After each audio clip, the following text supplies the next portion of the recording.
disagree with my guy Aaron. I disagree with my bro Walsh. You said that you sound right now, bro. You sound like Skip Bayless and Shannon Shaw talking about y'all got the talent, experience, no excuses, find a way.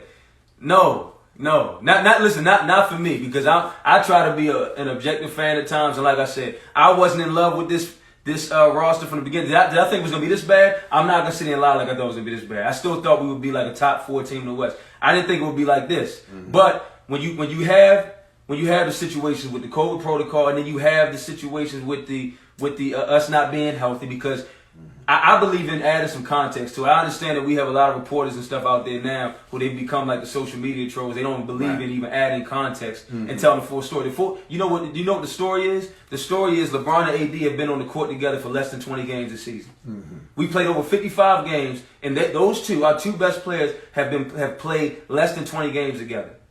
But so that's one part of the story. But even if those guys would have been healthy, it's still, to me, I don't think management did a good job of putting this team together. Mm-hmm. Even when I saw them bringing like guys like Melo, I love what Melo's been doing this year. Mm-hmm. All right, but the bottom line is Melo has always been a liability defensively, and he's older. He's been in the league just as long as LeBron. Right. Then you got a guy like Trevor. Then you got a guy like Trevor Ariza. If this was the Trevor Ariza who was in Houston or was with us with the Lakers, but way back when, great. But Trevor Ariza's been in the league for 18 years. He is not the same 3-and-D guy that you got to understand what they were up against. When you took on Westbrook, that contract caused them to have to get a bunch of minimum player contracts. Like C's. And this is what happens, man. I mean, what you going to go after? I mean, you can't even get a guy that's worth about $15 million.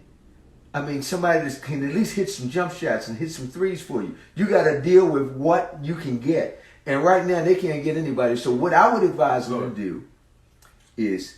You want to say something crazy. No, seriously. Man, they need to have a meeting. I know you want They need to build Russell Westbrook up. They need to come together and don't do what Philly did to Ben Simmons. Because they just messed Ben Simmons up. Derek, man, I wish you were in here earlier, bro. If they would have come together with Ben Simmons and built him up and gave him confidence and went over the summer break and worked hard with him, they would be in first place right now, Philly. Oh, you talking about if he was still in Philly right now? Oh yeah, yeah. That's a whole. It's crazy. No, I'm just saying. When guys lose their confidence, you can't dump on them. You got to build them up. You know what I mean? And the coach is now benching them during quality time. He's putting them on the bench in the fourth quarter. He's putting them on the bench when they get in overtime minutes. Basically, he's letting them know, I can't use you. Okay. But the thing about him is he's saying in the press, he's saying he trusts him. But then you're not really showing that you trust. Listen, I understand his last 2 games been pretty bad, especially the New York game. But this is something that me and my guy Derek, who just jumped in here, we talked about via text the other day. Uh-huh. At the end of the day, though, if the Lakers, they're not going to be successful. Let's just get that out of the way. But if they were to have any ounce of success come playing tournament, because that's what they're going to be, or playoffs, if a miracle happens and they get there, are they going to need Russell Westbrook? Oh, you better believe it. Absolutely. So my thing is benching this brother at this particular point in the season is not really going to do too much for you, especially even if you look at the last. Yeah, we did beat the Knicks, but the first time they benched him, we lost that game in overtime. And then you bench him again last night, we still lost that game against Milwaukee. You know what I mean? Even though I felt like that got overblown with the whole Russell Westbrook thing, because LeBron was on the bench too when they went on that tear, went on that run. I mean, so, I kind of think you almost have to tell him, hey Russ, when you come in, just play point, run the point for us when you're in the game, and basically distribute and attack when you can attack. Get AD to get out the middle, get on the elbow, get out of the way so he can have some space to operate. But I would not have this guy as a shooting guard position and think that you're going to get something out of him, because you're going to expect him to shoot the ball. Let me say this real quick before we move on to this Brooklyn Nets topic real quick, Dad. And me and Kobe were texting last night right after this happened. Mm-hmm. And this might seem small to some people, but just like for basketball people, I got like Briscoe's in here, Aaron's in here, Derek, Drew. All right, we got some ball players, some wise guys in here. I don't know if you saw the first play, our first offensive play of the game last night.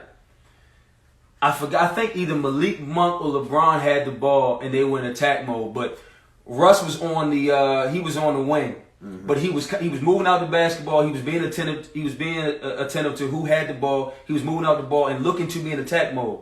like I said, it was either Malik Monk or LeBron who drove to the basket. But when they drove to the basket on the right wing, here comes Russ from the opposite wing, and he was paying attention, and he just kind of like beeline for the paint.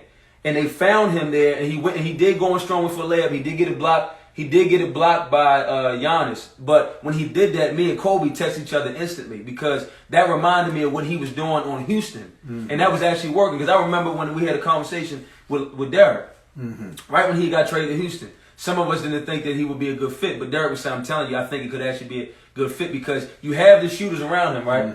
But when you got James Harden, when you have James Harden putting his defender in the mix and driving to the basket. Now you have a guy like Russell Westbrook who can, instead of just sitting out there at the three-point line like everybody else, he's now cutting to the basket. Right. And you have a guy like him who has been notorious for being able to finish and be dominant in the paint. So I just want to say that.